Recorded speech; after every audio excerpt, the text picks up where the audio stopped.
Line's good. Never on! Whoa. Hard! Hardly. Come on, Brent. Line's good. Got real close. I hear high, right? Try and hit 2/3. Have they saved it for her? Yes, they have. Ooh, welcome to Game of Stones, everybody. I am Sean Graham. Scott, physically distancing to the extreme once again. He is not here, riding solo for the second week in a row. But for the second week in a row, we are going to revisit one of our favorite episodes. This week, we are going to go back to the summer of 2019 when we watched the legendary curling film Men With Brooms. So we wanted to revisit this. We had a lot of fun with this episode. I love this movie. As you will hear, I have a very personal connection to the film. So we wanted to go back and revisit it. If you have not watched it, I would encourage you to do it. Maybe it's a nice little New Year's Eve thing you can do. We can't go out and do anything, so maybe a little Men With Brooms on New Year's Eve. So we go through the movie scene by scene, talk about some of the continuity issues that we noticed in the curling, some of the great jokes that are in there, the way they present curling. It's just I think, a really fun conversation. Really enjoyed doing it. So let's get right to it. Our blow-by-blow recap of the great Men With Brooms. That we were going to rewatch Men With Brooms, the classic 2002 film written and starring Paul Gross of Due South fame and later Passchendaele fame. And this is, as far as we know, the only feature film centered on curling, although as we will talk about, not so sure how centered on curling it is, but it is really a curling based film. That's how it was advertised. And we're going to go through and discuss the film. If you haven't seen the movie and don't want to know what happens in it, then thanks for tuning in. If you go watch it and then come back. Go watch it and come back. If you've seen it and you haven't seen it in a long time and want to follow along, we're going to walk through the movie, talk about some of the questions we had about it, how it holds up now 17 years later. So please do follow along with us. And it's a fun movie, but that's what we're going to do. So that's our spoiler alert, that we will spoil what happens. Yeah, Sean. So before we dig into the plot of the movie, are there any thoughts that you have about the cast of the movie? Just some overarching thoughts. Great cast. Great cast? Really good cast, I think. Paul Gross, I think, is sneaky good. Okay. Just in general. And Leslie Nielsen, obviously, legend. Yes. In comedy. And I looked through the IMDb's of some of these other people. Molly Parker. She has a very extensive resume of credits. I would say she's best known for Deadwood. Yeah. That would be the thing. I'm also rewatching Deadwood right now. Okay. I'm sort of almost halfway into season 3. And I gotta say, Molly Parker is not a good actress to me. I think she sucks. But she stuck out to me because of that. And also the woman who plays Busick's wife. Yeah, she's been in a bunch of stuff. Yeah, she's Carrie Matchett. I remember her from the USA drama Covert Affairs, Sean. Covert Affairs. Yes, when she came on the screen, when I was rewatching this, I immediately just said, I know her from something. Mm-hmm. Sort of the thing where you say, that's that person from that thing. That's what I had when I saw her. Yeah, and she is Canadian, in fact. So, yeah. So actually, you mentioned the Molly, sorry, what's her last name? Molly Parker. Molly Parker. You mentioned her, Scott. We'll actually jump to this. You say she's not a good actor. The Genie Awards, Scott, are Canada's annual awards ceremony to commemorate the film industry. How many Genie Awards do you think this film was nominated for? 0. The answer is 2. In fact, one 2 for her. Genie Awards, 1 for her for Best Supporting Actress in a Film, Scott. She did not win, sadly. She lost to an actress from the Best Picture of this year. This was not nominated for Best Picture. Do you have any idea, Scott, for 2002, so this is the 2003 awards ceremony, what movie do you think won the Best Picture Genie Award? At the Genie Awards, Yes. Sean? I've no idea. The answer, of course, is Ariat. Ariat. Ariat, or Aria, the wonderful French-Canadian film that I will read the description. It is about a family and film crew in Toronto working on a film based loosely on the 1915 defense of Van during the Armenian Genocide. In addition to exploring the human impact of that specific historical event, the film examines the nature of truth and its representation through art. The genocide is disputed by the government of Turkey, an issue that is partially inspired and explored in the film, which has Christopher Plummer is featured in this movie. Right on, right on. That sounds really familiar. I might have seen it, when I'm trying to impress girls or something in university. So the other Genie that this was nominated for was for the best screenplay, and it lost to Deepa Mehta, who wrote Bollywood/Hollywood, a romantic comedy in that year. So 2 nominations, did not win. In terms of box office, cost $7.5 million, made about $4.7 million. yeah, I think it only recouped 1.5 in the States. Yeah, it didn't do well. And then in Canada, about 4.7, like you say. So it might have broken even by now. Yeah, with all the... Yeah, because none of that includes DVDs. And anything. And there was a book written off the movie, sort of the reverse of what normally happens. Sure, they got a little bit of money for that. And then I don't know how the TV show that comes around in 2010 is connected to all this either. Yeah, I'm not sure about that myself. So... that's sort of the behind-the-scenes stuff. Let's get into the film itself, Men With Brooms.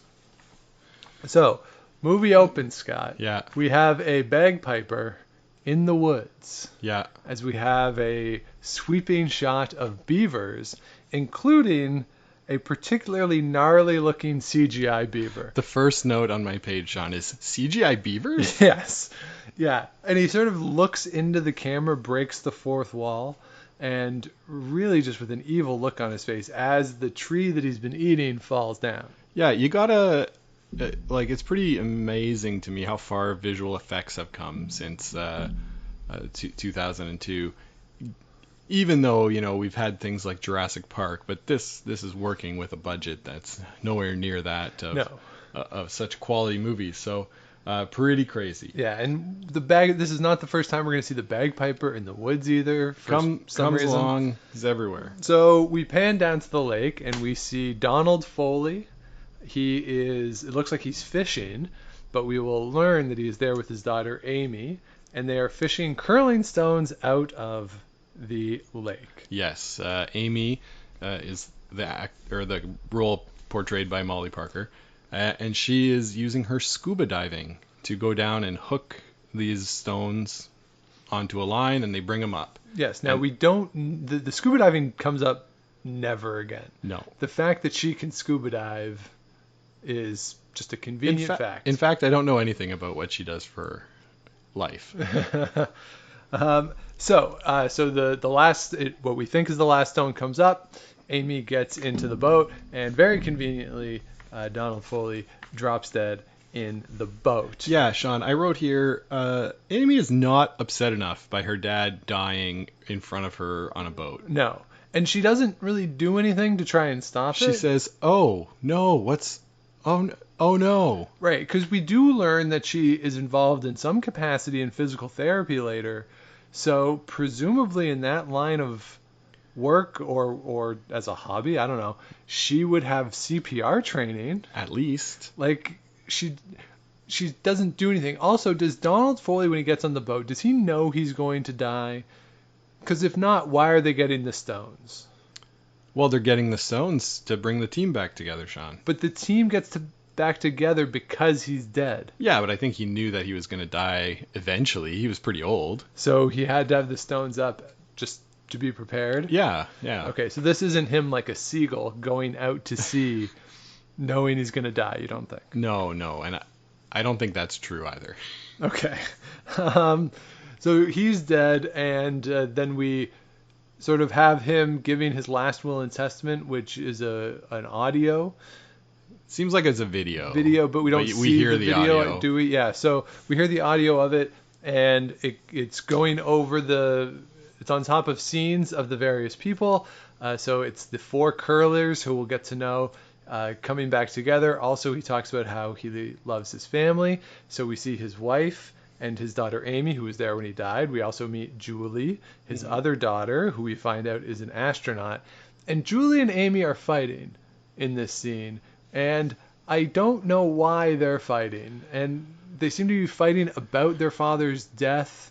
Like, Amy says something that you weren't here for him, and then Julie says, well, you killed him. And it's very confusing to me why they're fighting. Yeah, I don't know. I think Amy's life has been hard, and so Julie thinks that, Amy's hard living has sort of hurt their father, and taking him out onto a boat when he's old and could die seems like a bad idea. Yeah. And then, Amy's just her sister's much more successful and put together. Yes. And so probably there's some latent feelings of inferiority. I've been watching a lot of Frasier lately too, so something like that. Yeah. So we learn in this too that Amy has a son named Brandon who is here for 1 line and 1 line only, and I think it's worth having that kid on the cast for the 1 line. Yeah. Which we'll get to. So we meet the team. The team consists of Neil, who is the lead. We learn he is Neil Busick. He runs the funeral home. Yes. There, and we see I think a really funny scene where they're doing the cremation, and I have no idea if this is how cremation actually works. Me neither. Where it's just a giant fire with conveyor belts, but the conveyor belt breaks. Don sort of pops out of the coffin at one point, and then Neil gets his tie stuck in the coffin. Somehow he survives this. A little slapstick humor there. A little bit. And then Eddie is next, and Eddie, we think, is the second on the team, but they say repeatedly that Eddie throws great guards. But Neil is the lead. The lead, yeah. So I wrote all caps, what? Okay, Paul Gross might not know a lot about curling, but surely to God, he would have said to somebody in the process would have said, that makes no sense. You'd think, right? And, I mean, he has good form. It's not bad. Paul Gross, it's pretty good. So I think he'd know something. But, yeah, you're right. And then, so we meet Eddie the second. His through line is that he has a low sperm count, and he is trying to have a child with his wife. Yes. And they keep trying a lot, and there's a lot of jokes to that effect. Yes. We see them have sex multiple times. Yes. Yeah. Oh, this is like a 14A rated podcast today. Yeah, this isn't for the little ones. So yeah, that's sort of Eddie's through line. Yep. But then they introduce us to James, who's the next one, who throws the high hard one. Yes. So again, we're assuming that he's the third. I think I see him holding the broom once, so it makes sense. Yeah, at the end he is. Yeah. So James, or Lennox, they call him Lennox a lot. I think that's his last in the movie. name. His last name, and he is a commodities trader, Scott. Yeah, he trades various substances. And receives goods and services for that. Exactly. And then of course we meet Cutter, who is the skip. This is Paul Gross. He is the natural-born skipper, according to Donald Foley. Yeah, he's got good form. Yeah.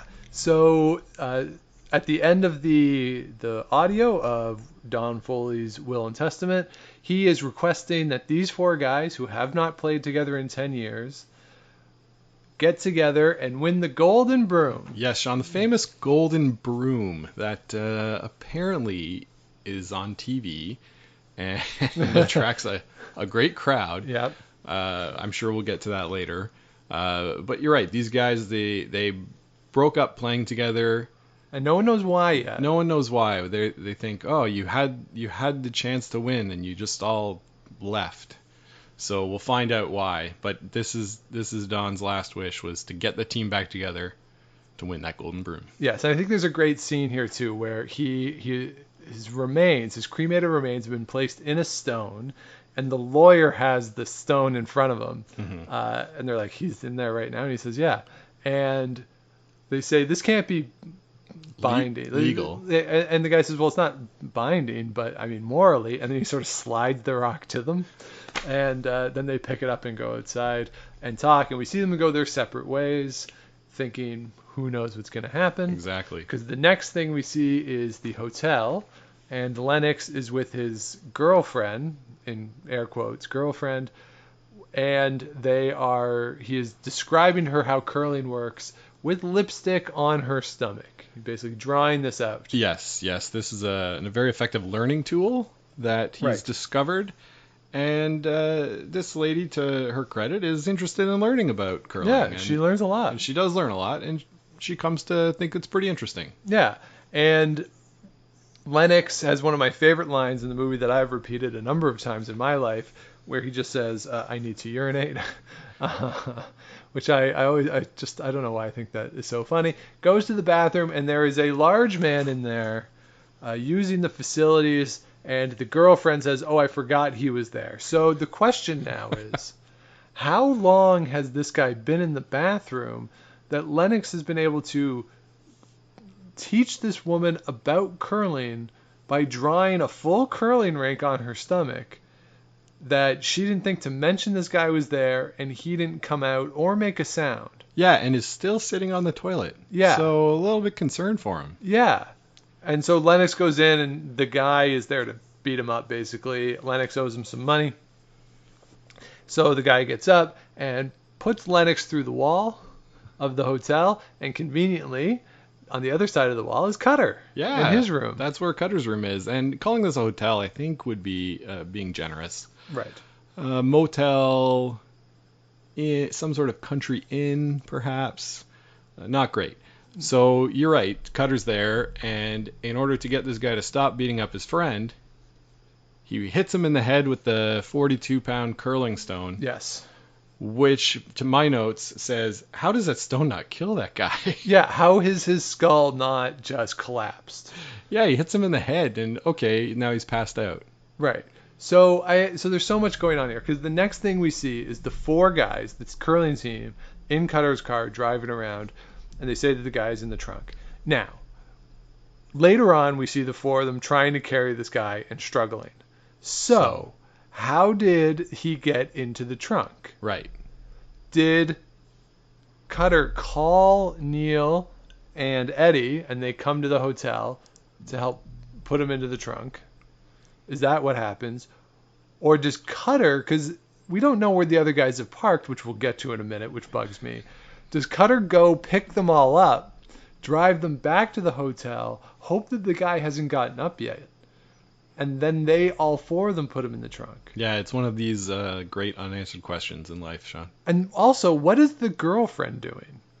Is she just hanging out now in this hotel room where there's a piece of the wall missing, and she's just seen assault with a deadly weapon? And she's got lipstick all over her stomach. Maybe she went to take a shower.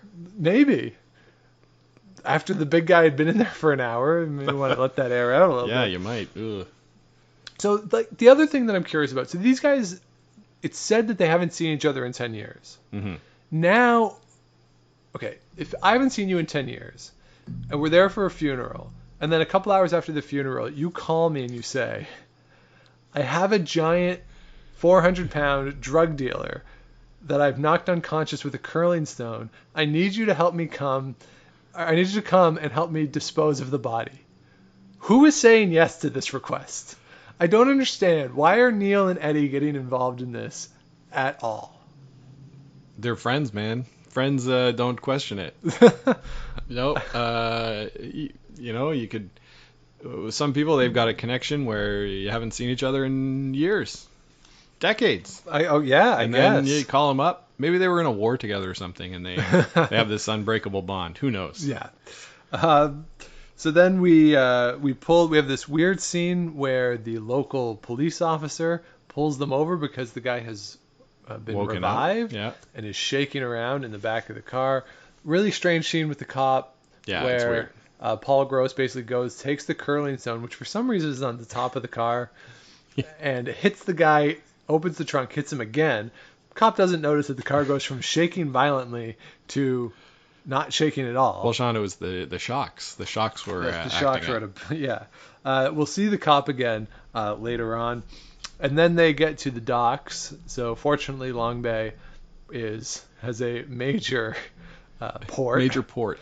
As well as a mine. Very convenient. Yeah, I did write, why is that ship there? And I couldn't figure out exactly where it was. I gotta think we're talking somewhere on the Great Lakes here. Yeah. They did say, oh, have fun, see you in Port Huron. Or I Yes. think that's where the ship was going. So I know some of the movie was filmed in Sudbury. Yep. The wonderful seaside town. To give you of that, Sudbury, Ontario. well, it's got like the mines, right? Yes. So the mines are sort of taken care of in Sudbury. And yeah, just picture a Sudbury but on the lakes. So they're trying to put him on this ship, and he falls down. They can't. He wakes up. They drop him. Somehow he doesn't die because he falls for like 7 seconds. Yeah, it was way longer than I thought. And he is on this crane, and they put him onto the ship. Yeah. And the guys like wave and say, as you say, like have fun in Port Huron, and then they get off the ship. Now, again, why can't this guy, once the crane lands on the ship, just say, "Hey, I'm gonna get off the ship now"? Well, that'll be too late. Like so the crane is still operating as they start to move away from the port? It's been known to happen. Very strange. Very strange. All right, now, so after Scott, of course, when you've successfully disposed of a body, the next logical place to go is the curling club. Oh, the curling club at 2 a.m. Yeah. Yeah. Best place to go. So this is the Brampton Curling Club. This is where this was shot. Yeah. The exterior of the building is the Brampton Curling Club. And so we get to the curling club, and they're talking about what happened at their last game. Yes. And we learn from Lennox that Cutter didn't call a burned stone. Yes. And that's why he threw the rocks into the lake and why he left and just quit curling, because he couldn't take it, the guilt of it. The guilt of it, yeah. Yeah. It's a bit of a Lady Macbeth here, right? Where she's washing her hands to get the blood off of, and they never do. He's throwing the stones into the water to, Yes. assuage his guilt. Yeah, so much is going on here that I'm so confused by. First, Yeah. they're having this conversation. So they walk into the curling club together, presumably, and they're having this conversation. The three guys are at one end, Cutter's at the other end, Well, that's where the skip goes. like just instinctively as they're talking. I think so. So that I think is strange. And then Eddie and Neil don't seem to realize what happened. The burn stone. Yeah, that they don't know that this is what was going on, because as they're talking, Lennox goes to throw the rock and he lights it on fire. And this really cool thing, he has a cigarette in his mouth and he pours some liquor on it. And as he lets go of the stone, he spits out the cigarette and it lights on fire. And I guess the symbolism wasn't enough, because it really sounds like in post-production they added the dialogue of Between the two. Eddie Eddie and Neil. Oh. He goes, what does he mean? I think he means that he burned a rock and didn't call it. And it doesn't sound like it's Okay. like it really sounds dubbed in where they do this. So, Scott, what do you think of this reveal of the burned rock? Well, I think it's like sort of a good through line that they use throughout the movie to see what's up. But I think, Sean, I don't think if you throw a rock, it's not up to you to call that it's burned. No, it's whoever touches it. Exactly. And it seems to me like he had thrown a rock that was burned and he saw it. But it's not up to him to call that. It's up to the other guys. Yeah, so really it's Neil or Eddie, because they're the sweepers Yeah. who should have called it. And, it's 42 pounds of polished granite. Yeah, How do you really would feel that if it touches your foot? you think. So that's really strange. Yeah. Now, okay, so the guys are upset. Cut to Amy driving around. We learn she's an alcoholic. She's trying not to drink, and she comes to the curling club. Of course. And okay, what really bugs me here, where did the other three guys go? Cutter is their ride. Yeah. They're now gone. Did they just get so angry about the revelation that they had to leave, Well, I think and they get a cab or something. I think they were going to the bar. They wanted to leave Cutter alone with his thoughts. So it can't be that big a town, right? It's I a wouldn't think small so. town, so you Yeah. could probably walk to the bar. Maybe. Yeah, they only had the car because they had to take that big guy. The body, yeah. So Amy comes in there talking. We know that Amy and is sisters with Julie, who are kids of Donald Foley, and Cutter was engaged to Julie That's right. and left her at the altar. Left at the altar, one Yeah. of the oldest tropes in movies. Yes. So Amy comes in, and we learn that they were drinking buddies at one point. And this is where I think the highlight of the movie is. This is Paul Gross's speech Yes. about a curling rock, because Amy says, I look at this thing, and my dad's in there, but it's just a rock. And then Paul Gross says, and I've Oh, you've transcribed I've transcribed the speech because Great. it's brilliant. I was thinking we'd splice it in, but good. The speech is, it's not just a rock. It's 42 pounds of polished granite, beveled on the belly and a handle a human being can hold. And it may have no practical purpose in itself, but it is a repository of human possibility, and if it's handled just right, it will exact the kind of poetry. For 10 years, I've drilled oil in 93 countries, 5 different continents, and not once have I done anything to equal the grace of a well-thrown rock sliding down a sheet. Not once. Yes, so that's the speech. I think that's the highlight of the movie right there. Yeah, that's really good. 93 countries is one of these things that I'm like, what? It's a lot of Wow, countries. in 5 continents? You've Yeah. drilled oil in 5 continents? Really? Africa? Oil? Lots of oil in Nigeria? Apparently. There is oil in Nigeria, So but that's probably where he went. like, how do you in 10 years? Come He on. must be a supervisor. Yeah, right. Anyway, So you do the speech, then he gets in the hack and he throws a rock. I don't know where he gets curling shoes from, but okay. and he's not holding a broom He's not to holding a broom. balance. Which is very well done. From where he lets go of the rock to where it lands, he gets about a 1/4 inch of curl on this rock. Very straight ice here at the Long Bay Curling Club Yeah. in the middle of the night. Yeah, and those stones have been at the bottom of the lake for They haven't for a been, while. they haven't been so sharpened. You got to sharpen those up. So then we jump to the next scene where the guys have decided to get together Yeah. and they're going to play. After Paul Gross's inspiring speech to no one but himself, Yes. they've decided to get back together, and things are looking up. Yeah, so they're going to play a local rink, 4 old guys. We learn in the process of this that Julie has a double doctorate from McGill and Harvard, and she is an astronaut because she was watching the game with Amy, and Lennox's girlfriend, who we find out her real name is Andrea. She comes, and the 3 of them are watching together. And I like that it's a double doctorate from Harvard and McGill. Nice little shot at the University of Toronto in there. Very, very much enjoyed that. And then they are explaining the game to Andrea as we see the game playing out.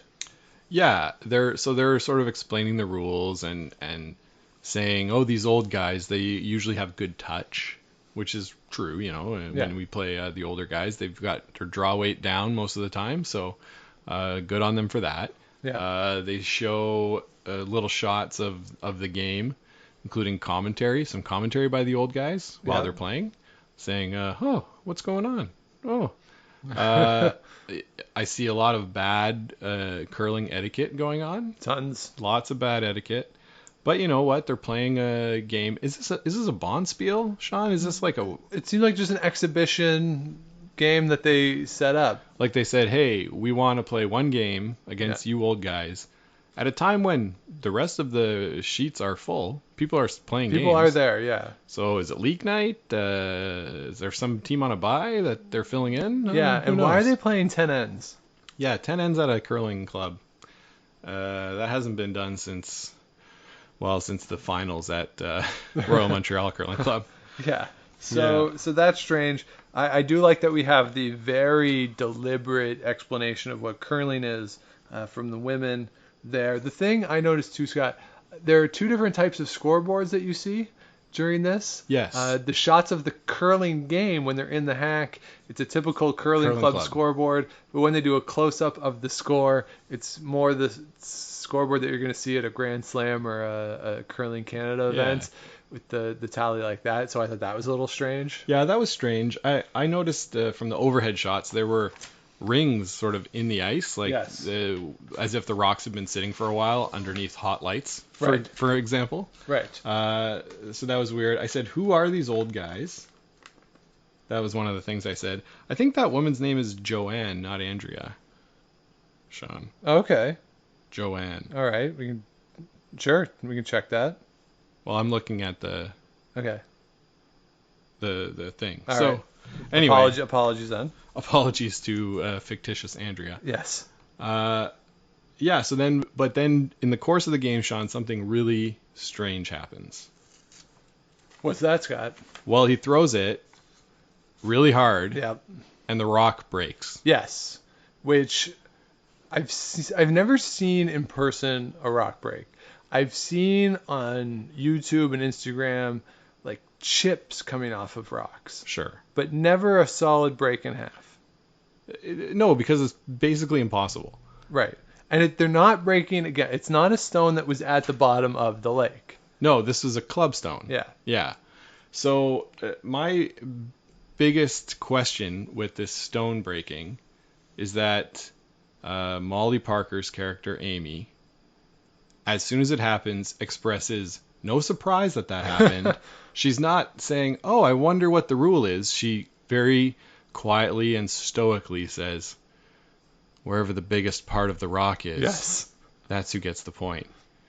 As if this happens like daily at this curling club. She's like, oh, obviously that's the biggest part of the rock. That's the rule. But she just knows. Yeah. One, who knows that? Like, unless you've seen this movie, I think that's the only way that you would. Yeah.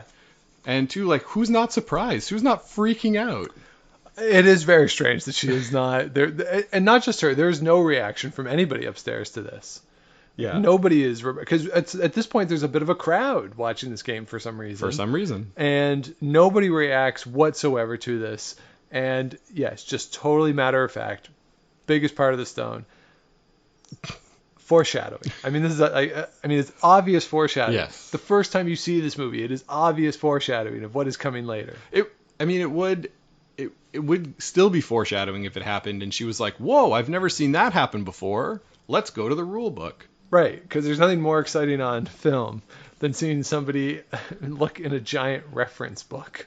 Oh, well, anyway, it makes more sense to me than her just knowing it automatically. The other note I have at this scene is, hey guys, the game's over. Get off the ice. They got to do the ice for the next guys. But the game's not over when he breaks the rock. No, but even after the game, they were lingering. They do linger, yeah. Because the last shot of the game, it's the old guy with the stick. He's got to get the rock in the forefoot.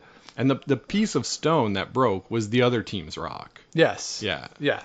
So on this rock, Scott, I took a note here. He throws it. It's an in turn. It magically becomes an out turn. And then it jumps across to the other side of the center line conveniently when it reaches the hog line to land perfectly in the forefoot. Yeah, well, it's magic of editing. Yeah, but that one's, like, some of these are painful to me, but that one was really bad where it goes in turn to out turn on the throw. Not ideal. No, so they lose. The guys do a little jump in the air, which is kind of funny. And just like that, Cutter's team is lost. Yeah, and Sean, not only have they lost this exhibition game, but this exhibition game has put them so far down in the dumps that they've decided they're never curling again. They lost to some old guys. They're very defeated. It's not great. No, but Julie comes down to the ice, makes out with Cutter, and hands him a cassette tape, Scott. When was the last time that you listened to a cassette? I'd have to say, I think my old car in Edmonton maybe had a tape deck in it. Okay.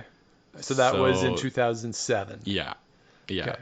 Do you think right now, like let's say somebody died and had a last will and testament that they did in 1997.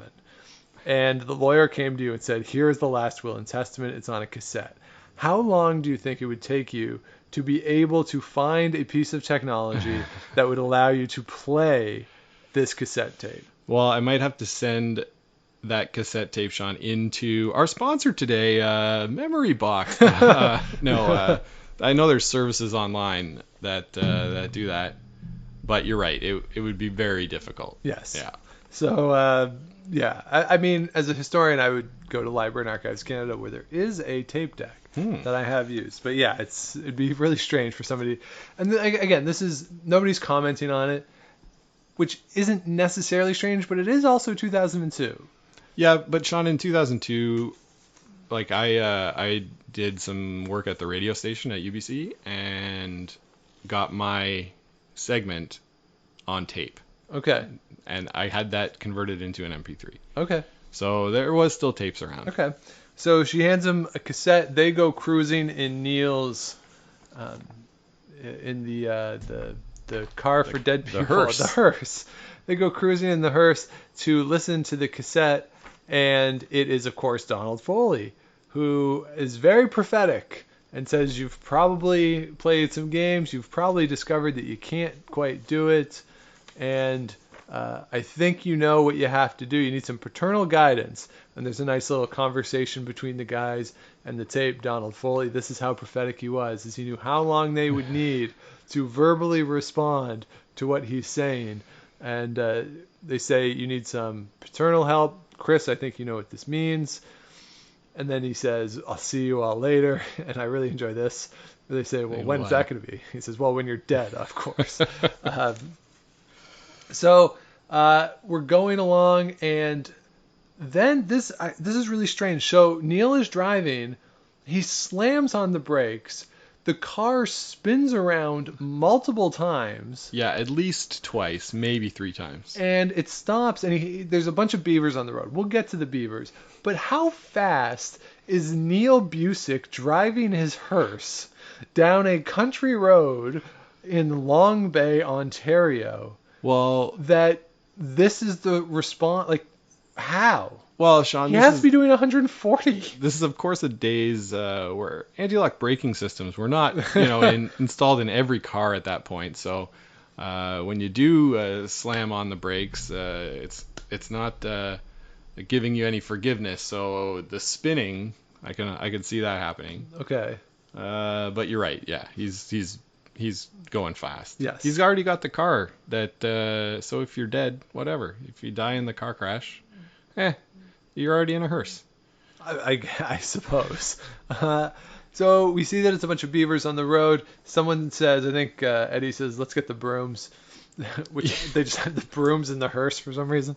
So they get out and they start to try to sweep away the beavers as Lennox is convincing Chris to go talk to his dad. Yeah. The button on this scene, which is really weird, is Lennox is sort of starting to sweep away the beaver, and the beaver just instantly cuts through the. Yeah, I think there's even broom. a sound effect There of is the a sound beaver effect, chewing, yeah. but it sounds like a saw. It does. Now, I don't know how fast do beavers eat wood. Like, how long would it take, do you think, a beaver to get through this broom? You know what? I have zero clue, Sean. Right? And there's no marks on it. It's like a nicely wound, clean break. Yeah. Yeah. It's not like he just chomped through it. No, it was definitely or she chomped through it. I don't know. gnawed around. Yeah. I shouldn't gender the beaver. Good use of non-gendered language. So that's the button on the scene. So next up, we see Chris in his car. It's the next day. He is there to meet his father, Leslie Nielsen, who comes up on him with a shotgun. Yeah. Weird character, this Leslie Nielsen character. Very strange character. So he goes in. Chris is going to help him with his agricultural work, Yep. which involves getting some fresh manure from the cow to fertilize his magic mushrooms, which he confirms are simply for medicinal use. Scott, have you ever enjoyed the act of milking a cow's prostate to get fertilizer for your magic mushrooms? Well, I don't think you milk the prostate to get manure, and I think it was a female cow. As he said, she does something wrong. Right. But he also uses the word prostate. Yeah, it's all weird, man. I gotta be honest. Even the mushrooms looked weird. They looked kind of fake. Wait, are you telling me that the producers didn't go and grow some Real. mushrooms Yeah. for this? Yeah, well, I don't know. It was just weird, like a weird room, and he's got poop all over the wall and everywhere. Everything about it was strange to me. Yeah, very, very, very strange. We learned that Leslie Nielsen doesn't want to talk about his wife, who we find out is deceased, and they will not talk about that. No. Chris is fine. I just want you to coach me. And Leslie Nielsen says, fine, you got to do everything I say. Cue Scott to sports movie training montage. I did right here, obligatory training montage. Yeah. Complete with a sex break in the middle. Yes. Yeah. So it starts with the Tragically Hip song, of course, and it transitions to something else. Now, okay, there's a lot going on here. A lot. So the sex break, one, Eddie doesn't take his pants off. No. Which is weird. Well, you don't need to. Apparently, to have sex. But also, why does... Why is she there? Where are they training that they're doing like this yoga activity with stability balls and she's just in the other room? Maybe it's his house. I get it has to be, right? Yeah, it has to be his house. Yeah. The other thing I wrote down is, what time of year is this?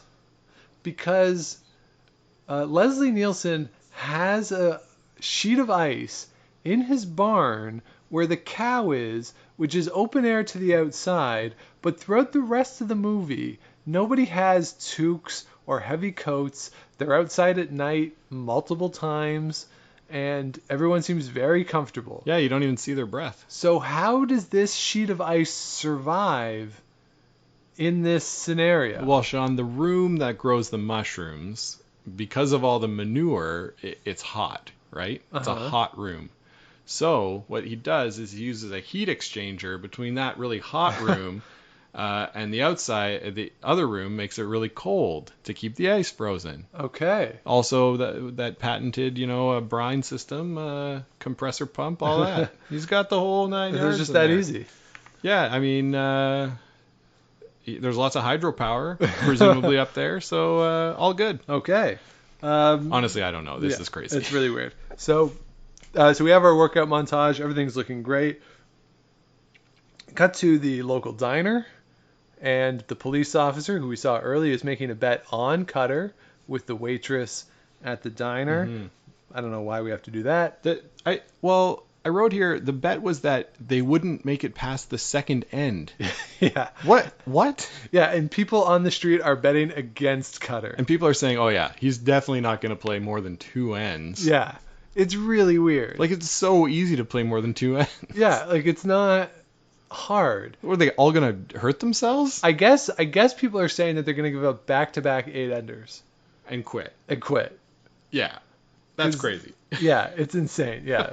So the cop bets $20 on Cutter, and she says it sort of dramatically, which is like 20 on Cutter. Like, and the waitress is just sort of like, yeah, okay. Yeah. Also, I sense a little tension. Little chemistry or tension. I'd say a little sexual tension between those two. And then we cut to the doctor. Eddie has low motility in his sperm, so it's unlikely that they will conceive a child. They discuss options for having a sperm donor, decide that nobody else on the team is worthwhile, and apparently these are the only 4 men in Long Bay because that's it. Those are the only people who are discussed. It was a pretty silly scene. Yeah. To be honest. I think he said, do you get personally involved? The doctor? Like as if the doctor's going to... The doctor's going to do it? Oh, boy. Yeah. Hey, before we move on, did we skip over the scene of... Molly Parker, I can't remember her character's name, Amy, of her at the AA meeting? Yes, I did skip over that. Okay, one question I had about it, why is there an American Sign Language interpreter at this AA meeting? I mean, I'm so confused. Like, if there was one person who needed sign language, I mean, how do they talk to that? Like... Yeah, it's really weird. I get that has to be it, right? That this is for one person. I think the only thing, it was only for the joke Oh, it's totally for the of joke. I would rather shit in my mouth. Yeah. That's the only reason it was there, Yes. right? Okay. Yeah. Anyway, There's no, yeah. I've been to an AA meeting.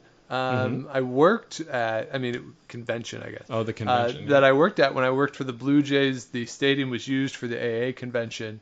And I have to say, even with 40,000 people in the building, I don't remember there being a sign language interpreter there. Yeah, and in this small town, there can't be more than one sign language interpreter, right? Like, Right. Maybe it's someone who's learning to do sign language, who is embarrassed because they're learning, they're not sure they're going to get everything right, so they go somewhere where no one's allowed to talk about it if they make a mistake. that's pretty So smart. it's like practice. Okay, I'll buy it. Okay. Moving on. Then we learn that Neil's wife is having an affair with somebody because, of course, she is, which is very confusing. She's terrible. She's a horrible person and a character that doesn't really add anything to the movie, but we have this scene where she's having an affair. She's unhappy with him for doing all the curling and everything else. Yeah, all that curling that he's taken up in the last week. Yes. Boy, you're really working too hard at that curling that I haven't done for the last 10 years. Right, yeah. Yeah, we also learned, though, that her father gave him the funeral home. Yes. So I guess that's part of it there.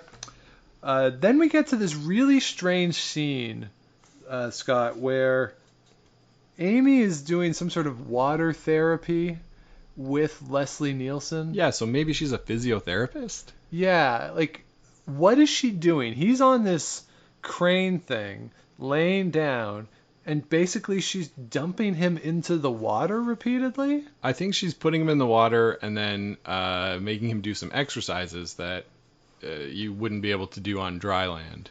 But he's laying down. Yeah, well, his back hurts. So what is she going to do?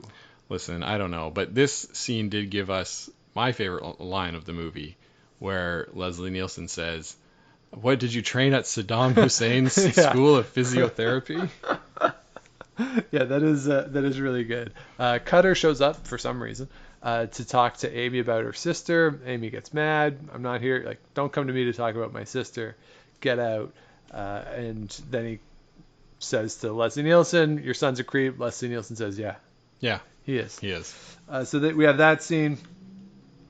And we learn then that Julie has been selected as the second alternate for a space mission. Yeah, For the American Space Agency. So weird. Why American Space Agency? We're making stuff up. Just say it's from Canada. Yeah. And then we'd all be like, we're suspending disbelief anyway. Cool. I did look to see if the uniforms were correct, and they were. So good on them. For the Nice. the colonel's uniform did have the right epaulette. That's good. So Good I research. thought good enough. Good Yeah. enough. Yeah, but it was sort of strange. Yeah, very weird. There's a stupid joke that, the Americans are dumb because they don't know what curling is. Yeah. And probably unnecessary to have this full scene.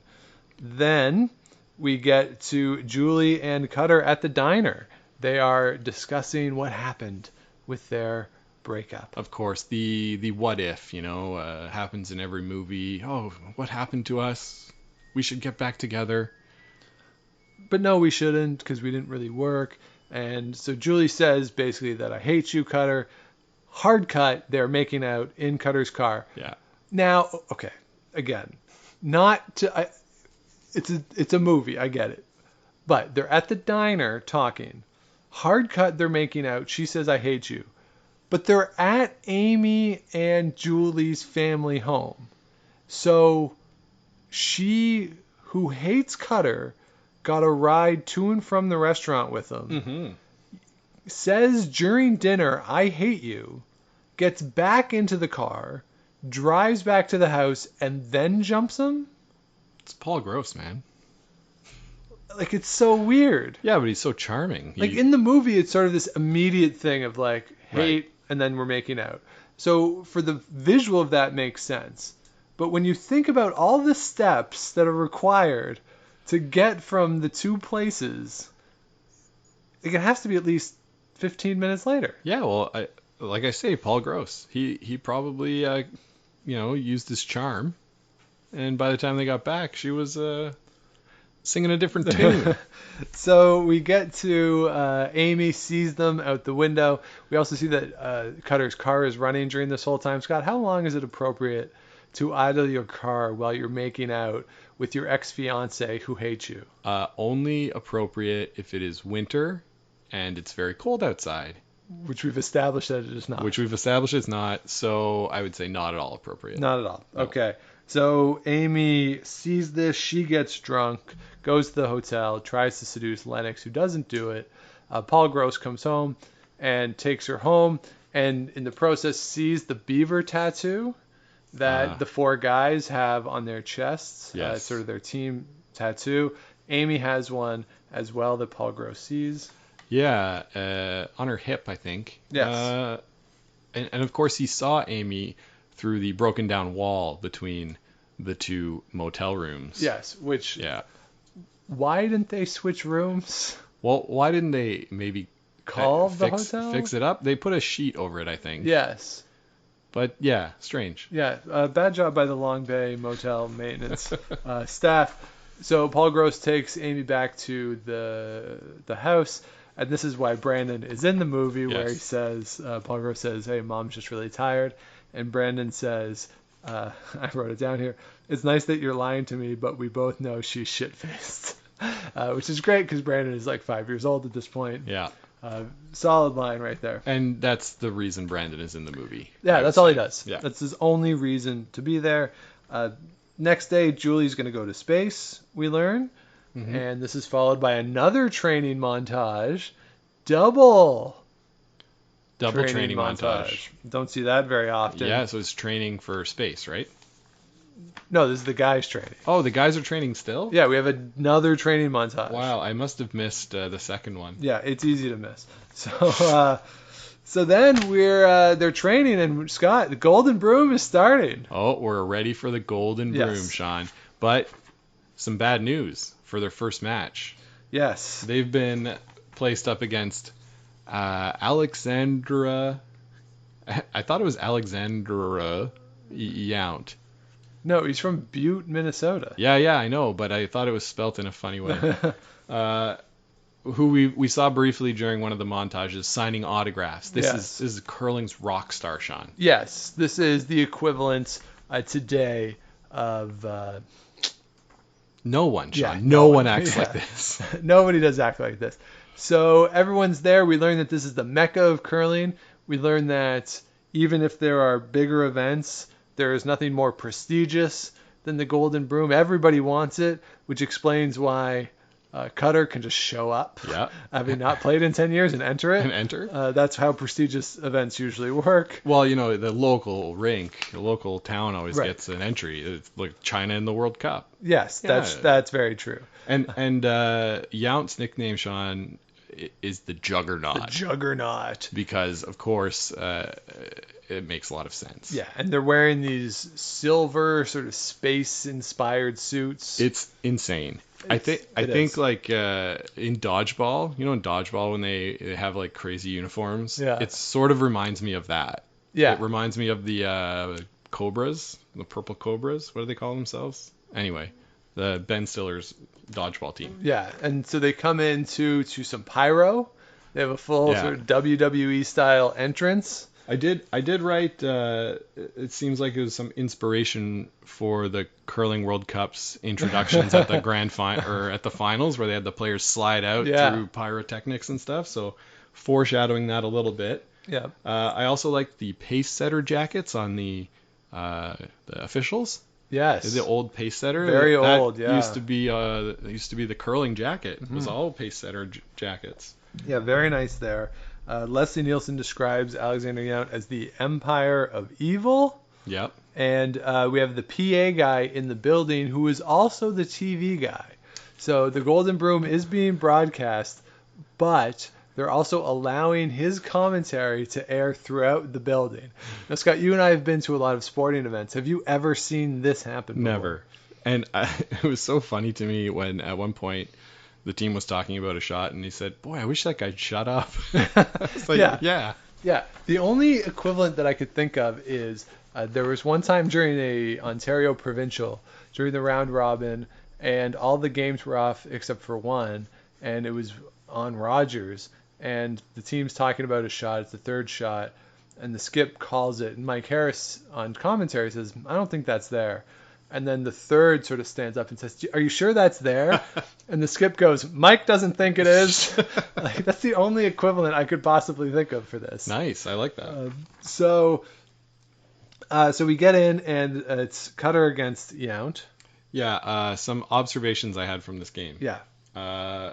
They do a weird coin flip where the official comes out and says heads or tails. Yeah.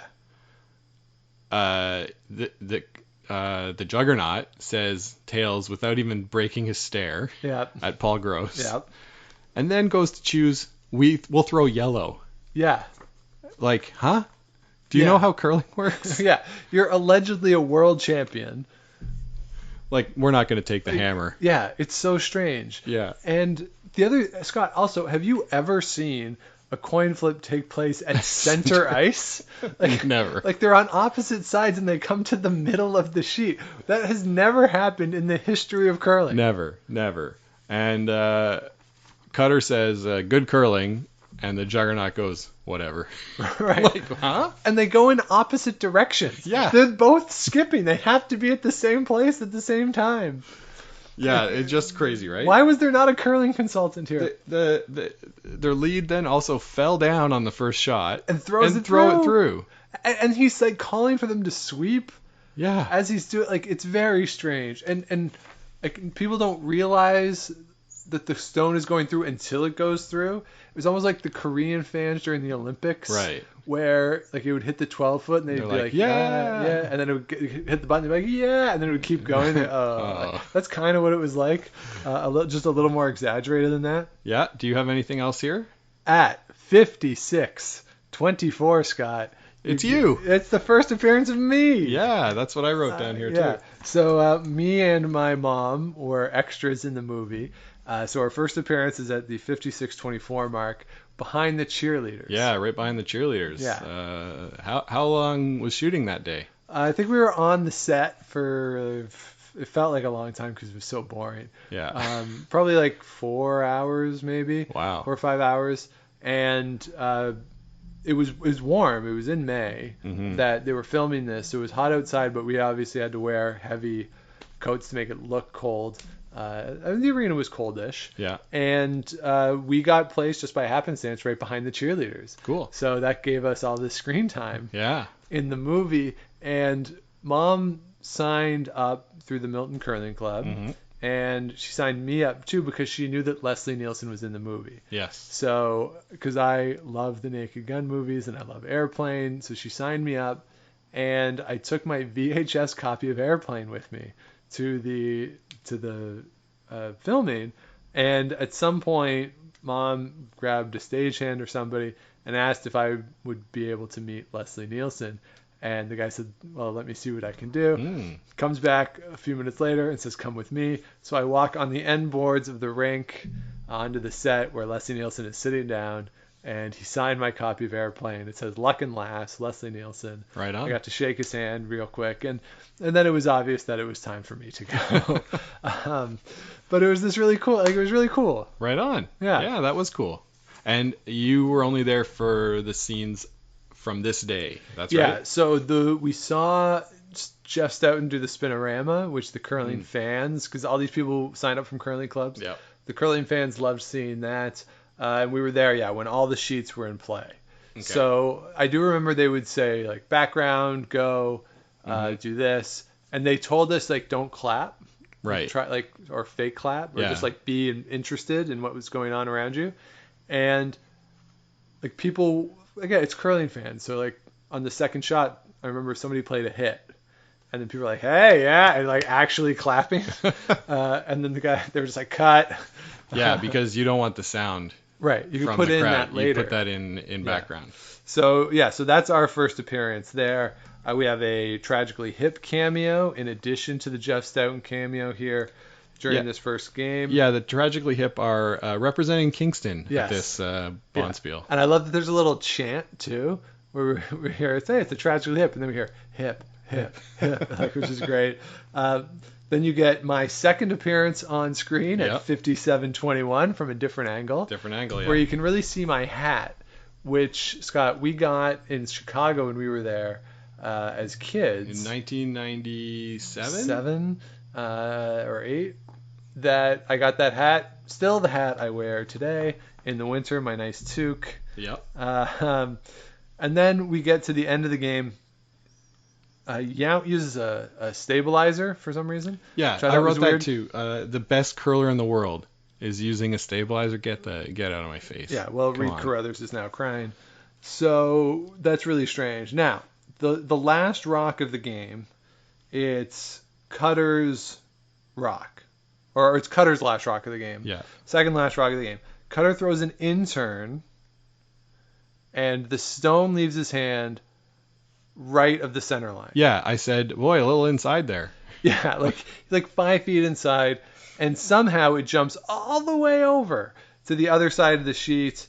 Now the stone is burned, which I guess is how it gets to the other side of the sheet, and he makes the shot. Everything looks good. Yount has to make a relatively difficult shot to win the game. And then something else that has never happened in the history of curling.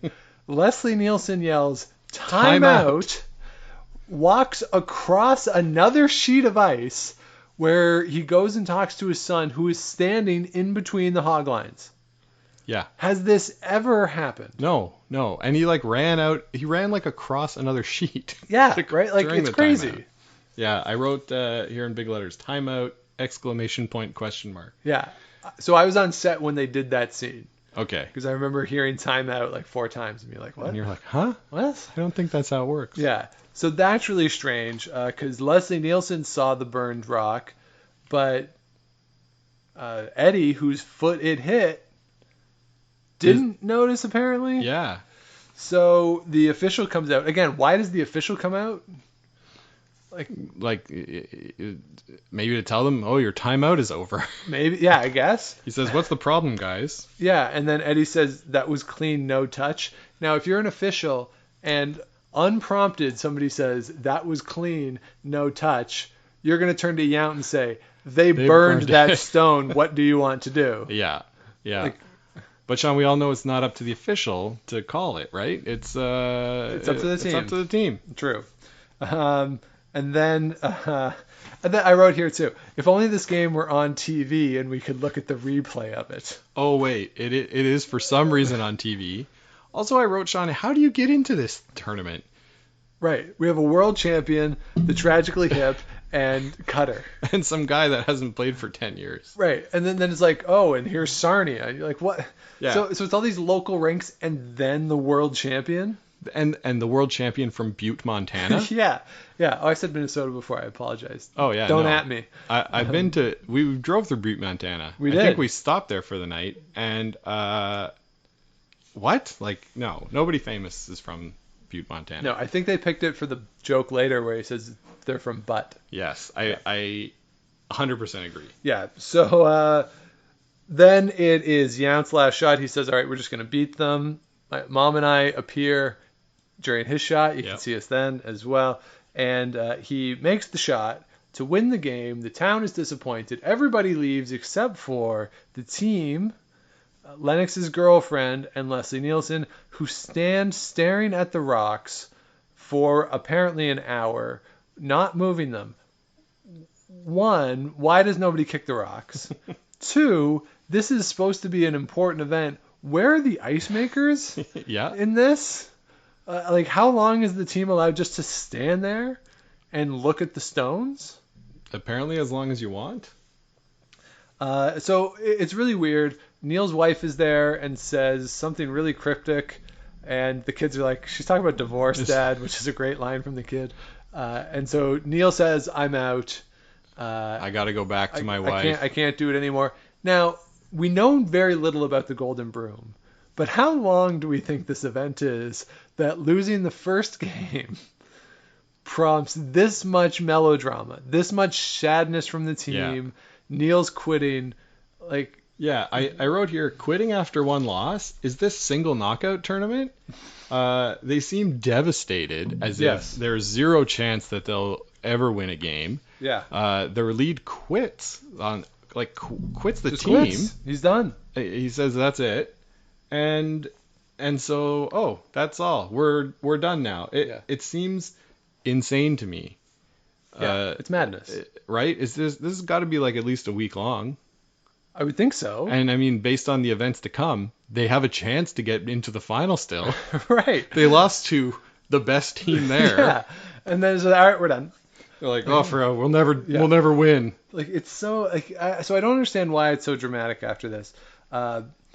There's a great song choice though here, where one of the lyrics is something about not having skates, which I Yeah. really like, as they all go soul searching into it. Then we get to the next day. We learn that Julie is going into space. The other two alternates have been unable to fulfill their commitment. So Julie's going to patch things up with Amy and says, Cutter's all yours, basically. Yeah, and my note on this scene is, why would the people from the American Space Agency somehow go to this small town, to the woman's house, to tell her that she's going to space? You never heard of a telephone? You're sending people into space. I guess this is an in-person conversation. It's definitely not. Not in that town. Maybe if she lives near LAX. Okay, it's one flight, no connections. It's good. This just blew my mind that they It were is there. crazy. And I love that this conversation too happens while the plumbers are there. Yeah. Yeah, and like her mom is like, "Oh, you're going to space. I'm so happy." Yeah, which is weird because her profession is presented as astronaut. So And I didn't think you were an astronaut until you went into space, but I guess I'm wrong. right. So very, very, very strange. But everything's cool now between Julie and Amy. All's well and good. Amy goes and picks up Cutter and takes him to the cemetery where Leslie Nielsen is there at his wife's grave. Yeah. And we have a very strange scene here where Cutter and his father talk about how his father was never there because he was off winning the Briar, as if the Briar is a 14-week event. And all mom wanted to do was have a TV, have a TV to watch. so she could watch you. Yes, which is kind of sweet and kind of sad at the same time. I guess she could have gone to the bar. Yeah. I mean, also, you could take her to the Briar. It's a week. You could take the kid. Yeah. Like, it's not that big. It's not like today where the guys are on the road really a lot. Yep. I mean, this was guys would hack a dart and get in the hack. Like, it's really not that complicated. The note that I wrote here, too, is where is the light coming from in the cemetery? Because as Cutter walks to the headstone, it's dark. And then he gets to the headstone, and there's so much light. Well, Sean, you gotta be able to see their faces. Yeah, They're light in the movie. It's like the brightest moon in the history of the world. So Cutter and his dad make up. Everything's good there. Cutter goes back to the truck. We have a long stare in her face, where if I was Amy, I'd think that he was about to axe murder me, the way he's looking at me. And then his father says, tomorrow morning, 7 a.m., we're getting back at it. That's right. That's right, Sean. They're back at it. Yes. And before Amy picked him up, he was at the bar, and he said, "How much is that beer?" Oh, yeah, this is a great scene. The guy says, $1.50. And then he says, "How much is the glass?" And he says, $1.50. Because why would you use the same thing to describe the same price? Obviously. No. TV, $150. So a lot of 150s here. And he chucks the beer at the TV and breaks it, and then gives him money for it. Yeah. And It's great. It's great, but it's also like $150 for beer? Man, this is 2002 or 1975. We got to get to the Long Bay bar. Yeah, holy cow. Yeah. It's brilliant. And the bartender isn't upset either Yeah. that his TV is broken. Yeah. He's just like, oh, nice shot. Like, Oh, cool. Like, don't worry, I'll get around to cleaning everything up. yeah. And there's this great line too. Somebody from across the bar yells, "You should have done that today," or something. Like, it's, Oh, yeah, you should have made that Yeah. shot. So now it's the next morning. They're using the curling stones as like you would use rocks in a sauna, Yeah. and putting hot water on it. Oh, as yeah, they go in the sweat lodge. Yeah, as they prepare for the next day. Leslie Nielsen gives this big psych up speech. Again, they've lost one game in this event. But they come back to the arena. They've brought their own rocks. Now, Scott, if you brought your own rocks to the most prestigious curling event in the world, like if you showed up at the Brier or a World Championship and you were just like, hey, we got ours. We're going to use these ones. What are the chances you would be allowed to play with them? Less than 0%. They would ask you to pay the money to send you back home. Yeah, it's really weird. So they show up with these old rocks from the bottom of the lake and corn brooms. Now they got corn brooms, Sean, which they love to slap on the ice. Yes. Sort of like beavers. Yes. So is that why that's their team nickname? Or must be, yeah. Yeah. But hey, let the directional sweeping begin with these bad boys scratching up the ice. Leslie Nielsen is now playing for Neil. Mm-hmm. He is throwing a shot, and he is upset with what's happening. And at one point he says, "Kick it."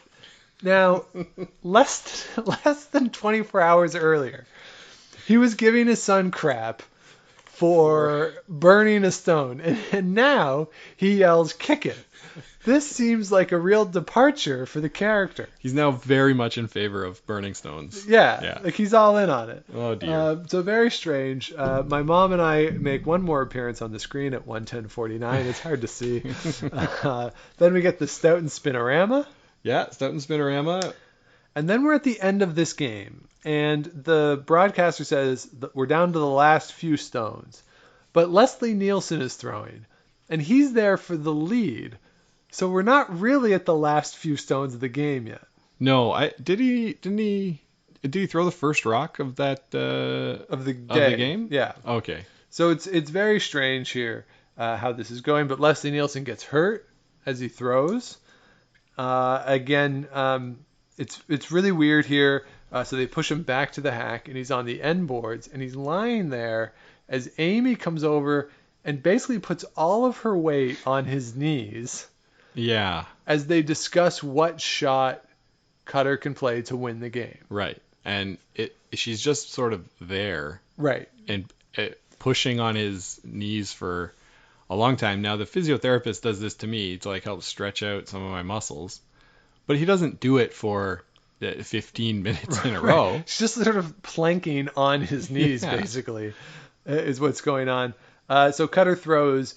Again, the rock, as he lets it go, is nowhere close to where it's going to end up. No, I think they used like one shot of him going and throwing, and then it was just the same one over and over every again. time. So they win the game. There's this really weird from the crowd. The crowd is going crazy, and then the broadcaster goes, "But his father's hurt," and then the crowd just goes quiet. Like they knew he was hurt. They were watching the game. Yeah, but they just forgot. He made such a great shot. So it's really strange. Like it goes from uncontrollable cheering to a great concern in 3 seconds. I also noted, Sean, that on that last shot, it seemed like he had 2 sweepers. Right. But then when the shot comes to finish, one of the guys is in the house. Yeah, Lennox is holding the broom. And he's like, so I'm like, Who's sweeping? Who's the extra sweeper? Yeah, it's really strange. Also, how long is day 2? Like we have this montage of them making shots. So day 1 was only one game. Yeah. And the final is the only game on the last day. We only see this other day. So if this is a weekend bonspiel, like how many games are they playing on day 2? Well, I think day 2, the curling montage was the rest of the week of playing games, is what I'm going to say. Okay. We saw some one other noted curling cameo there. There was quite a few. Yes. Paul Savage was the announcer, the second announcer in the booth, who was obviously not as invested as the other guy, who was drinking his Tim Hortons coffee Going crazy and having fun. We also saw Jerry Shimko. Right. From Saskatchewan fame, yeah. He was playing against the boys and shook their hand at the end of the game. So I'm sure there were others that we missed, but I tried to find a list of them all on the internet. Didn't find it. Couldn't find it. No. But those are the ones I noticed. Yeah. Oh, and Shorty Jenkins. Yeah. So from here we see Neil. He is sad. He's looking at a dead body, and the kids come in and say, "What are you doing?" He says, "Looking in a mirror." And then that's the end of that scene. So Now that we're almost 20 years later, I'm sure that kid is in therapy discussing this moment, seeing his dad like that. Julie comes into the locker room to say, hey, I'm going to space, and say everything's cool. Go have sex with my sister. No problems. What has changed in this? Like, Cutter wins a couple curling games, Julie gets to go to space, and all is forgiven? Yeah, pretty much. That's how they're life all works? they're achieving their goals. Okay. Paul Gross makes a weird O-ring joke here. Yeah. Which I think is straight, like... Maybe the O-ring will fail. And then you'll be at the bottom of the Atlantic. You'll be blown up. Like, very strange here. And then the guys are getting ready for the game. They're back at the mine. Weird thing about Einstein, and they're getting psyched. Yeah, and then O Canada starts playing. Yeah, and as molten lava, it seems like, dumps over the mine. Yeah, some sort of red hot rock and stuff. So. Yeah, and then the bagpiper is in the woods again.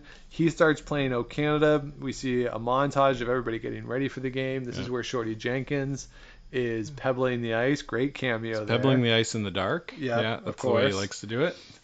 Now, the thing that's weirdest about this, though, the O Canada that they're playing, Scott, is like this rock version of it. Yes. But it's supposed to be the bagpiper playing it. Yeah, man. Bagpipes and rock music go together. Like, but there's no bagpipe in the song that you hear. It's a guitar. Yeah. So it's yeah. And then at this point, I guess because it's the final, the Juggernaut is cool with being bagpiped in. No more pyro. Yeah, no more pyrotechnics. Get serious. So the final is Cutter against the Juggernaut, and they're playing with 3 because Leslie Nielsen can't play. Despite the fact that they were working on his hip and his back, he has a neck brace on just to visually tell you that he is unable to play. He's sick, yeah. Even though we have no indication that there was anything wrong with his neck whatsoever. Well, it's all connected. So the game starts. The first rock of the game, another magic one that goes from an in-turn to an out-turn. And those corn brooms, man, they are really doing some damage on the ice. They sure are. They sure are. This is where we find out, maybe they said it earlier, but I found out that the Juggernaut was from Butte. Yes. Montana. Yep. They also have a scene where all of the red rocks are in a line somehow. Yeah. So, let's get to this. That the score is 4-0 Yount. We see that after 4 ends. Yeah. And then Yount says what I think is the only real line that you might possibly hear on a curling rink today, where Gross is calling a shot, and he says, "That's tough. No one's played that side of the ice yet." Only thing that you might ever hear from this movie on an actual curling sheet. Absolutely. And Lennox flashes it, and then the ones that are in a line, he taps in repeatedly. Yeah. So there must have been 5 rocks in a line across the front of the house. One, like, how do you do that? How do you put them there? This looks like practice. Yes. And then he tapped 3 in or 4 in? I think it was only 3. That's good, because that would count up to 8. Right. And the other thing, too, is, I'm sorry, is Cutter just not throwing? Did they change the rules here on you don't have to throw alternately anymore? Yeah, it was really weird. Really weird. Really, really strange. I also wrote down, too, after Lennox misses his shot, he does a little Chris Shilley impression as he slams and throws the broom. Oh, that's funny. I wrote, it's Scott impression. So the big lead now for Yount. Then we see Neil. He's getting inducted into the country club. Sees everybody as corpses and says, "Enough of this. I'm going to curl." Yeah, and we had the girlfriend come and get him too. Yes. Yeah. So she shows up and says, "Hey, they need you." She makes like a gasket reference, which is from a sexual thing from earlier in the movie, which is weird. Yeah, and so she is the one guy's girlfriend, but seems to be more into this guy, and it seems like they're getting together. Yeah, and Lennox doesn't care. Yeah, Lennox is fine with it. He's like, "Oh, cool, whatever. You do you." Yeah. So it's very strange. And so Busick comes in to play. Yeah. Sean, when he was on the team before, they were garbage. Right. So, like, why is he saving the day by being there? Because Leslie Nielsen told us that they need the lead rock. But they were terrible with They were him. terrible with it. It makes absolutely no sense. Also, how is he allowed to play? The game's in the fourth or fifth end. The only time this has ever happened is when Craig Saville came on the ice to throw at the Briar here, and that's because he had cancer. Like, Right, yeah. it's this honorific thing. Like, this doesn't happen. But he was listed on the team roster when they signed up for the Spiel. Okay, but you can't just have somebody show up in the fourth end. Well, it happens at the club level. Yes, it happens at the club level, not in what is being presented as the most prestigious event in curling. Yeah, I agree. It's really weird. And so they slam their brooms down as a sign of we're in this now. And then we see Neil put his first rock that he throws on the button, and everyone starts to cheer. Bad spot for the lead stone. Yes, like the fact that he can put it on the button when you're losing 6-0 is not a useful skill. Well, maybe they didn't show the guard that he curled around to put it right on the button. Yeah, so that is very strange. The score then goes to 6-3. We see Yount flash. It's now 6-4. Then Yount flashes again, and somehow it's 7-6 for Yount. Yeah. I also wanted to note the announcer who was pounding Tim Hortons coffee before is now got 6 beers Yes. on top of his announcing table and decides now is the perfect time to chug one. Yes. When is he going to drink the rest of those beers? Yeah, he gets progressively more annoying through the course of this. Yeah. We also see this fun little scene where Neil's kids are sitting with the man who his wife's having an affair with, and then they just get up and leave, which is great. Well, he's their new dad now. Yeah, I don't know how they get to the curling club, but they show up at the curling club. Small town, you can walk Yeah. everywhere. Then we have sort of this montage, a little bit of the last two ends, and I just wrote, get your knees off the ice. Yeah, I wrote stop laying on the ice. Yeah, Lennox is lying down Yeah. on the ice. It's his move. Right, and we've established that the ice isn't very good because you can see the rings where the stones are. Yeah. So you'd think someone would be policing this a little closer. Well, you know, I mean, the official is pretty proactive.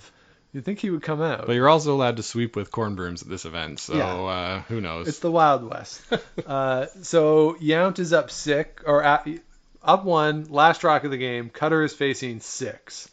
And he's going to throw the around the horn That's right. to try to tie the game and go into the extra. At the suggestion of their coach. They've called a Yes. timeout. Leslie Nielsen comes out and he says, oh, you do it around the horn. Yeah.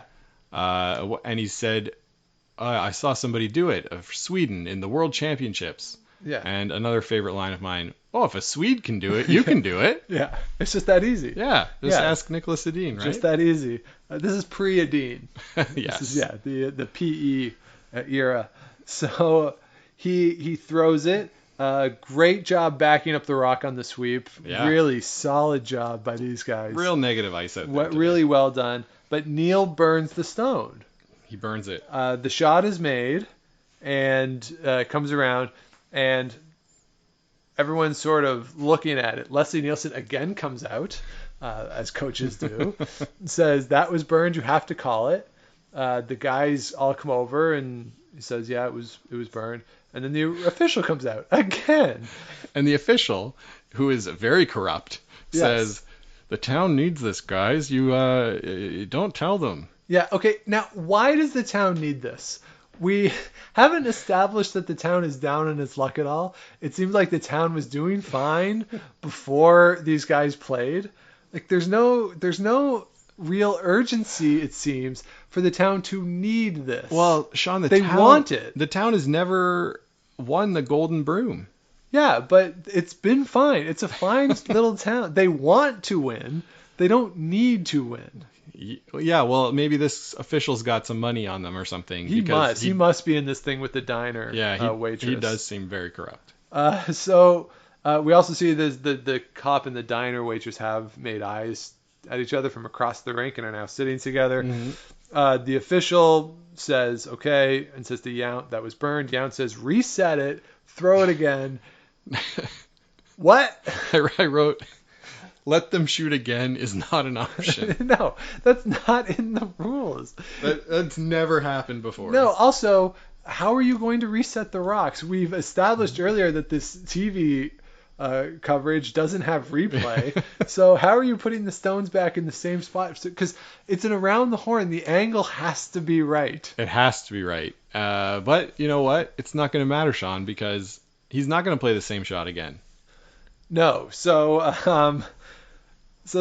Lennox goes to put the broom down. He's also giving him 5 feet of ice for an around the horn shot where he has to throw heavy weight. So maybe not the greatest third in the world there.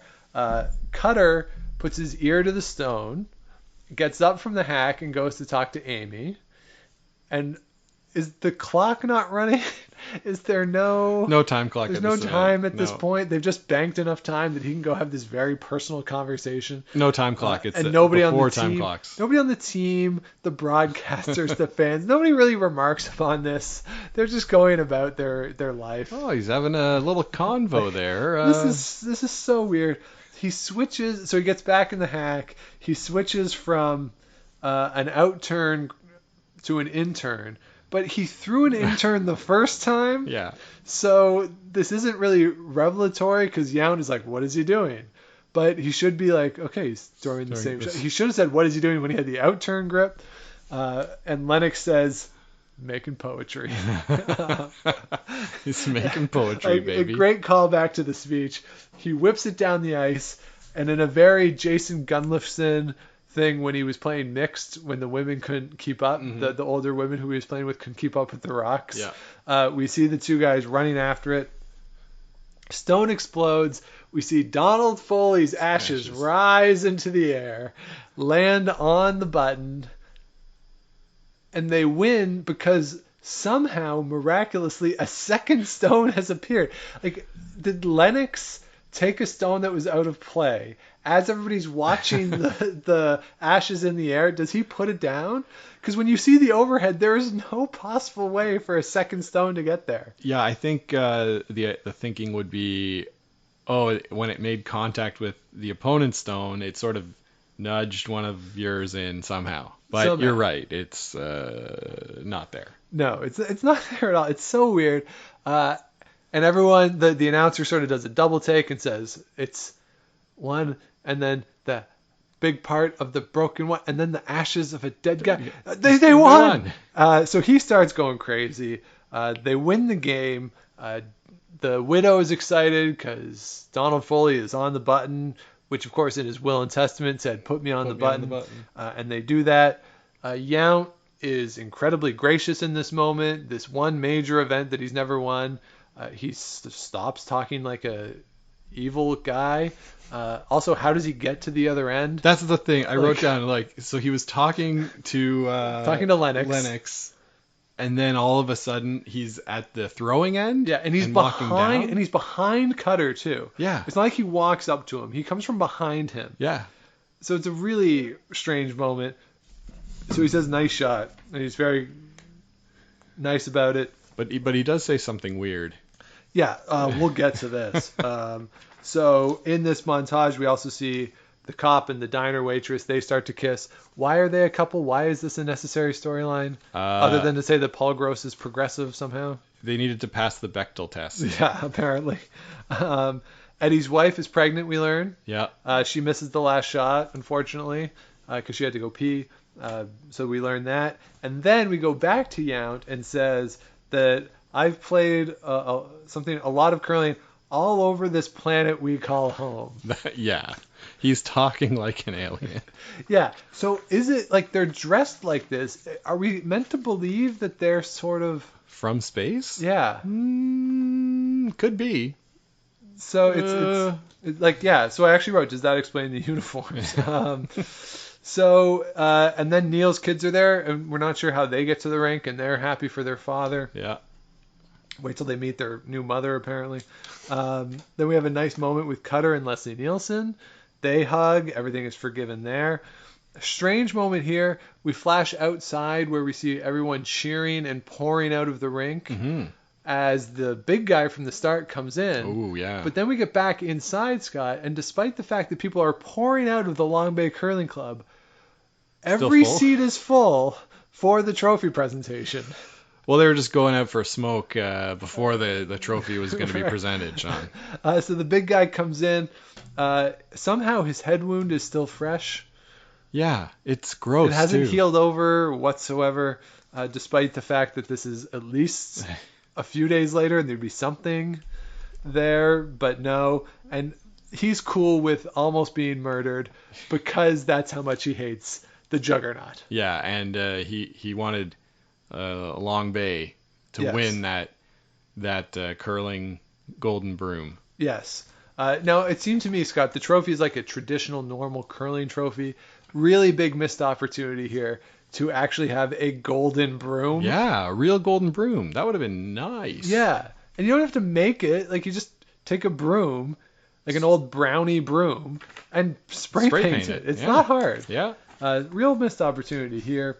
So once all is resolved with the big guy, go to the bar. The bagpipe guy is there, of course. Yep, walking around. Neil gets together with the woman who was Lennox's girlfriend. We see the kids with the old guy doing shots of milk. Amy and Cutter are there, and drunk grandma says, "Don't worry, leave Brandon with me," as she dances with Leslie Nielsen. Yeah. This is clearly child neglect going on here. He's doing shots of milk. He's fine. Got lots of calcium. It's so weird. And Neil's kids are still in their pajamas. Like, where's their mother, too? Like, She's cheating with that other guy. like it's so, or she's still at the country club. It's very strange what's happening here.